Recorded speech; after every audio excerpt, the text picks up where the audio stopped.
The world's population keeps growing. By 2050, we'll have to double our food production. For that, we'll need genetic engineering, advanced pesticides, and fertilizer. Lots of fertilizer. That's why at Agricon, we're working every day, hand in hand with farmers and their families. And don't you want to feed the world? Messages like this one seem to be popping up everywhere, but who's really behind them? Turns out it's the corporations profiting from this way of farming, like those selling the pesticides, fertilizers, and chemicals. They're spending billions to warn us that their way is the only way, with industry groups like the Alliance to Feed the Future, whose members include the Association for Dressings and Sauces and the National Frozen Pizza Institute. But ask farmers who really know how to feed us, and you'll get a very different story. A heartbreaking and hopeful story that I've heard talking to hundreds of families like this one. 50 years of this myth and the lobbying dollars to support it have tilted the playing field to favor corporate-controlled chemical agriculture, giving farmers little or no support for any other path. So it's easy to understand a lot of farmers feel it's either get on board or get out. Getting on board means farmers stop practices that keep soil healthy and go for single crops. Livestock that used to be raised on the farm get crammed into polluting factories. To keep this unnatural system going, these farmers now buy expensive inputs, all from ever fewer corporations demanding ever-rising prices. It's a quick addiction. Pests become resistant, so you've got to use more chemicals. Livestock becomes sicker, so you've got to use more drugs. Soil loses its natural fertility, so you've got to use more chemical fertilizer. Then on the other side, when farmers try to sell their crops, they face only a few big buyers offering unpredictable prices. The economics don't work for long. Over the last 50 years, millions of desperate farmers have had to sign contracts with corporations that dictate their every move, or have lost their farms altogether. More and more farm income is concentrating at the top, so now only 1 in 10 US farms can support a family.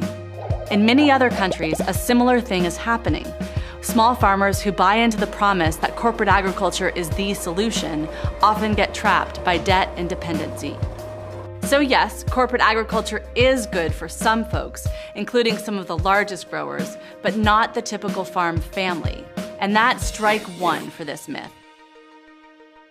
But we have to feed the world, right? And if not this way, what choice do we have? A great one. We just don't see ads for it, and it certainly isn't getting the subsidies going to corporate ags. State-of-the-art sustainable farming ends this unnatural chemical addiction. It uses better practices, not ever more expensive purchases. Sustainable farmers build healthy soil by planting a variety of crops and rotating them. They raise their animals on the farm, not in cramped factories. They fertilize using compost and livestock or planting soil-nourishing crops. Healthier plants with good crop rotation also help keep pests in check without hurting the bugs we need, like those all-important pollinators. How does this choice impact everyone else? Massively. Industrial farms degrade and erode precious topsoil. 64 tons per acre are being lost every year in some spots in our heartland. They suck up huge amounts of water, a lot of it from deep underground, essentially irreplaceable. And they use millions of pounds of antibiotics, a practice that leads to dangerous new bacteria. They also produce toxic runoff that pollutes our rivers, our oceans, and us. The average American already has at least 13 pesticides in our bodies. And thanks to chemicals in the field, farmers and farm workers have higher rates of many cancers. So the sustainable farm is better for farmers and the environment. But can it really feed the world? Study after study is saying yes. Sustainable farms produce as well, and in drought years, even better. This is important news for small farmers who already grow 70% of the world's food. To increase production, they don't have to follow the chemical path. And the future we're all talking about feeding? The industrial farm requires more fossil fuels, water, and mined minerals, all stuff that will only get more expensive as it runs out. So down the line, the chemical path not only can't work for farmers, it won't be a choice at all. Corporate agriculture doesn't reliably grow more food in the future or even today. And that's strike two for this myth. But we still haven't looked at the biggest hole of all. They say we need to double food production or we'll go hungry. Really? We already have almost 3,000 calories a day available for every human being on Earth. More than enough. And that's after wasting a third of all food grown. And a lot of what is grown isn't food we eat directly. A third of the world's grain is going to livestock. In the US, our biggest crop is corn, but less than 1% of all corn planted is what we eat. Most goes to fuel or feed. So staying on this track, we could increase production and still have more hunger.